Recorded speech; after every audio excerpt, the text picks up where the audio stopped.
Hey guys, today I'm doing a tutorial on how I painted this mountain lake scene with gouache paints. So I've got 8 colours in my palette today. I'm using yellow ochre, burnt umber, ultramarine blue, permanent white, ivory black, permanent green, primary blue and primary yellow. I'm also using some synthetic brushes because I find they're a little bit stiffer than natural hair brushes. The other thing I like using is cold pressed paper just because I like the texture that it has to it.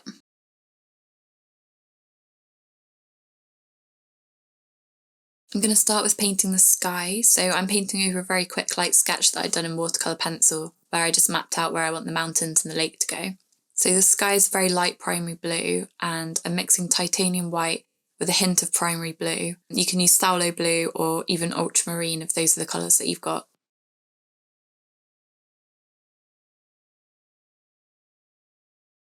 I'm filling in the sky with a relatively large flat brush. This brush is the Da Vinci Casaneo. It's synthetic, but it holds a lot of colour, so it's great for doing washes. I find that for the first layers of the painting, it's best to start with larger brushes to block in the main tones and shapes, and then use smaller brushes in the final layers to refine details. I'm loading the brush with colour, but not too much water so that the paint has more opacity to it. This combination of Winsor & Newton primary blue and permanent white works pretty well for the sky blue.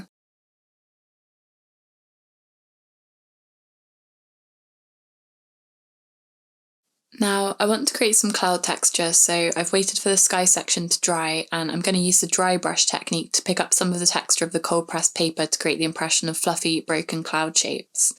To do the dry brush technique, first I mix some more titanium white into the light blue sky mix, then I remove any excess moisture from the brush onto a paper towel. Then I drag the square brush over the cold pressed paper. It picks up subtle bumps on the paper's texture, which looks organic and cloud-like. The effect is subtle but perfect for these light cirrus clouds. The next step is painting the distant mountain. It will look light blue in colour compared to the mountains in the foreground, which is what gives the impression of atmospheric perspective. So for the mountain, I mix primary blue, a tiny bit of black and green, and I mix it with the light sky blue colour.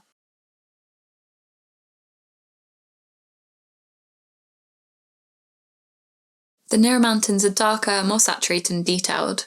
So for this, I mix ultramarine, primary blue, burnt umber. I do mix it in with a little bit of the sky blue as well, as it does recede into the distance slightly, and I don't want it to look too dark. The key with colour mixing is to use colours already on your palette to make harmonious mixtures.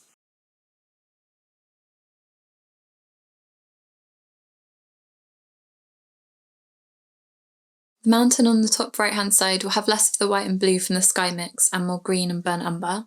Block the mid-tone colours in first so you can work on highlight details and increasing contrast in the shadow tones after. The mountain nearest the lake has a lighter mid-tone base of yellow ochre green and burnt umber.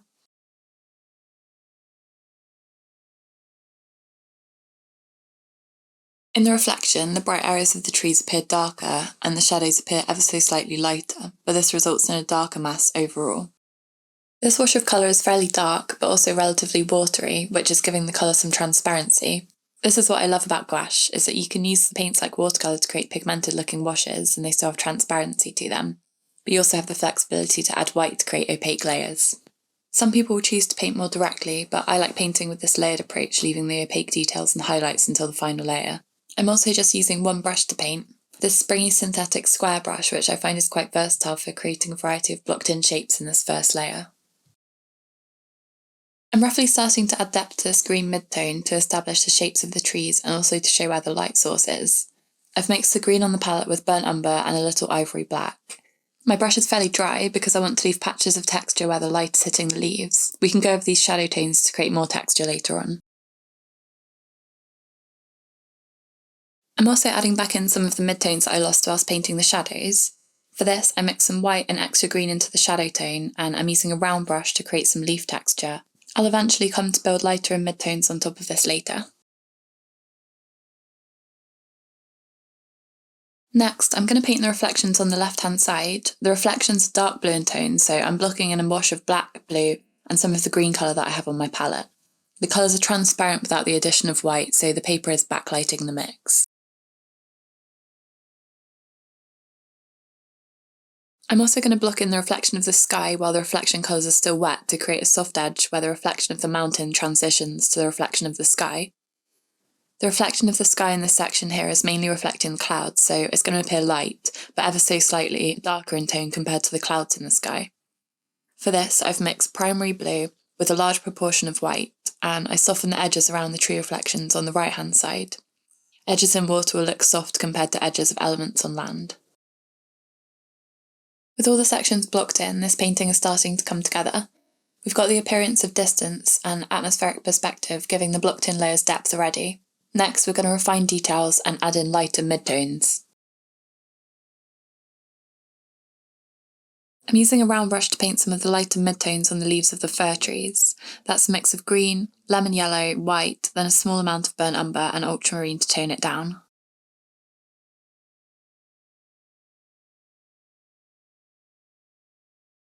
I also added a wash on the distant left-hand mountain, which was neutral blue, which was just blue and burnt umber. Then I added some water to give it some transparency. Back to the trees. The midtones and highlights are quite organic in texture, so I use a dry brush technique to emulate that texture so it appears broken. The light is hitting the trees from the left-hand side, so this is where I'm building the light and midtones and highlights. The white in the mix is providing opacity and contrast against the dark backdrop. I'm varying creating sharper dots of leaf colour and softening the edges on some of the leaves to give a natural appearance, and this also adjusts the focus a little bit. I'm gradually adding some green highlights on the leaves by adding a small amount of white. I don't want to overdo it because adding too much white can make colours look too chalky. This stage of the painting process is all about refining midtones and gradually adding the lighter midtones. I find that there's always a bit of back and forth in detailing these tones and adjusting the contrast until it looks just right. I'm using this green mid-tone colour that I have on my palette for the reflection colours as well. However, when I paint the reflections, I add a little water to create a more transparent wash, as the tones are darker in the reflections. Creating highlights in the reflections is a case of doing a few quick sweeps with the brush, as this section doesn't need to be detailed. Next, I need to deepen the tones of the mountain on the left, so I mix blue with some black and green to layer another transparent wash. I paint this over the mountain reflection beneath as well. Because there are more distant trees on the left-hand side that are catching the light near the lake, I'm going to create a gradation of more low chroma blue tone trees further away, and then more saturated green trees closer to the viewer. I'm dry brushing texture on the paper as because the trees recede into the distance, they don't appear detailed.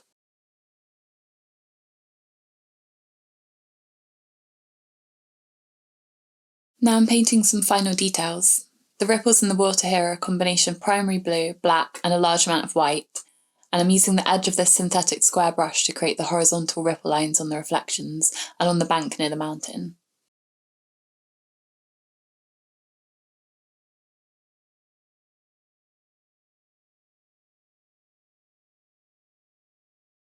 I usually get to this point, look at the painting as a whole, then decide if I need to increase the contrast in some areas. So I'm adding some brighter green shades to the trees and increasing the brightness of the reflections of the trees. It's this final stage of adding pops of colour that can make all the difference to a painting. I'm thinking about where the light is hitting the trees, but also about where I want to draw attention and create balance.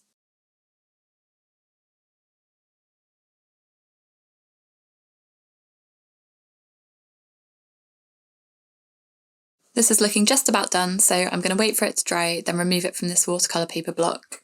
I hope you enjoyed this tutorial, and I'll see you next time.